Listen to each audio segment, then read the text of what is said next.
নরসিংদীর মাধবদীতে ভূমিকম্পের ২৪ ঘন্টা না পেরোতেই গাজীপুরের বাইপাইলে আবারও কম্পন রেকর্ড করেছে আবহাওয়া অধিদপ্তরের ভূমিকম্প পর্যবেক্ষণ ও গবেষণা কেন্দ্র।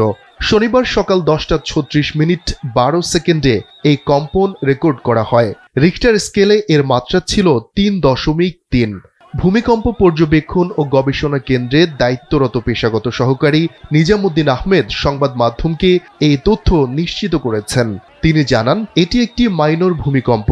এর উৎপত্তি স্থল বাইপাইল। এর আগে শুক্রবার 5.7 মাত্রার ভূমিকম্পে কেঁপে ওঠে গোটা দেশ। বেশি ভয়াবহতা দেখেছে রাজধানী ঢাকা সহ আশপাশের অঞ্চলের মানুষ। তথ্য বলছে, শুক্রবারের ভূমিকম্পে শিশুসহ 10 জন নিহত ও 6 শতাধিক ব্যক্তি আহত হয়েছেন। সবচেয়ে বেশি 5 জনের মৃত্যু হয়েছে নরসিংদীতে। ভূমিকম্পের সময় আতঙ্কে অনেকেই ভবন থেকে লাফিয়ে পড়েন। এছাড়া কিছু ভবন হেলে পড়ে এবং ফাটল দেখা যায় কিছু ভবনে।